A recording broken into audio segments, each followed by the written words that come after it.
మన రాష్ట్రం విషయానికి వస్తే పార్లమెంటు స్థానాలకు సంబంధించి బీజేపీలో ఎవరికైతే టికెట్లు కేటాయించారో అదంతా సవ్యంగానే జరిగిందా? ఎవరికైనా అన్యాయం జరిగింది అనేది ఏమైనా ఉందా? ఇప్పుడు 17 స్థానాలకి ఒక 150 మంది సీట్లు అడుగుతున్నాం అనుకోరు తల్లి.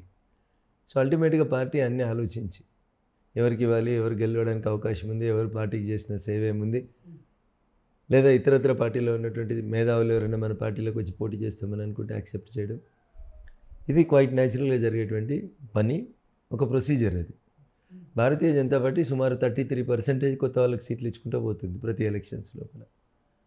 సో అందరినీ సాటిస్ఫై చేయడం అనేది just impossible. You forget about that word.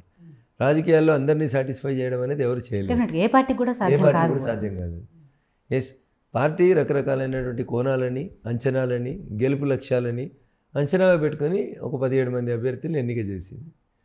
ఇప్పుడు లైలాని చూడాలంటే మజ్ను కళ్ళతో చూడాలి. లైలా మజ్నుకే నచ్చుతుంది. వేరే వాళ్ళు లైలాని చూస్తే లైలా అందంగా కనబడదు. లైలా అందంగా లేదని వాడంటే మజ్ను ఊకోడు కదా. సో మా పార్టీ కోణంలో, మా పార్టీ గెలుపు గుర్రాల కోణంలో చూసినప్పుడు మా కనబడ్డ దాంట్లో మెరుగైనటువంటి 17 మందిని మేము అభ్యర్థులుగా ప్రకటించినాం. అది విజిత గారికి నచ్చిందా, రవికుమార్ గారికి నచ్చిందా, చంద్రబాబు నాయుడు గారికి నచ్చిందా, జగన్మోహన్ రెడ్డి గారికి నచ్చిందా, చంద్రశేఖరరావు గారికి నచ్చిందా, రేవంత్ రెడ్డి గారికి నచ్చిందా, మాకెందుకు? మా పార్టీ మాది.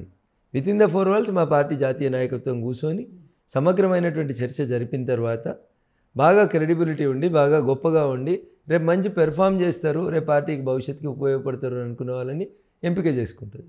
ఈ పరిణామ క్రమంలో కొందరిని బయట వాళ్ళని తీసుకురావచ్చు, కొందరిని ఉన్న వాళ్ళకి ఇవ్వలేకపోవచ్చు, రకరకాల కారణాలు ఉంటాయి. బాగా జరిగిందంటే 100% బాగా జరిగింది. ఎందుకంటే అక్కడ కూర్చున్న వాళ్ళు అమాయకులు ఎవరు కూర్చోరు. We have a parliamentary party board. చాలా ఎక్సర్సైజ్ జరిగిన తర్వాతనే క్యాండిడేట్లు డిక్లేర్ అవుతారు. కాబట్టి I don't have anything to comment on the selection of candidates because a due process has been involved in the party. దానికి ఒక పెద్ద బోర్డ్స్ ఉంటాయి, 2 ఎన్నికల కమిటీ ఉంటుంది, పార్లమెంటరీ పార్టీ బోర్డు ఉంటుంది. అక్కడ గౌరవ ప్రధానమంత్రి గారు, మా పార్టీ అధ్యక్షుడు, ముఖ్యులందరూ కూర్చొని తీసుకునేటువంటి నిర్ణయాలు. కాబట్టి దాంట్లో ఏదో తప్పు జరిగిందని అయితే నేను అనుకోను. మీరు అన్నట్టు విజితకో, రేవంత్ రెడ్డికో, చంద్రబాబుకో నచ్చకపోతే వేరే విషయం, బయట వాళ్ళం కాబట్టి. బట్ మీ పార్టీ వాళ్ళకి నచ్చాలి కదా. కొంతమంది అవి నచ్చకే కదా వెళ్ళిపోయిన వాళ్ళు ఉన్నారు కదా. సో అది ప్రతి పొలిటికల్ పార్టీలో ఎన్నికల సమయంలో జరుగుతుంది. ఫలానా పొలిటికల్ పార్టీలో ఏ ఒక్కరు కూడా ఎన్నికలప్పుడు బయటికి పోలేదు టికెట్ రాకపోతే. Can you tell any one name from any political party? మిగిలిన పార్టీలు ఇంకెక్కువ ఉన్నారు. మరి అదే చెప్తాను నేను. సో అందుకని రాజకీయాల్లో రాజకీయ నాయకుడు ఆలోచన ఎట్లుంటుందంటే ఎప్పుడు కూడా తను బాగుండాలి, తనున్న పార్టీ బాగుండాలి, తను మళ్ళీ గెలవాలి, తనకు పార్టీ టికెట్ ఇవ్వాలని కోరుకుంటారు.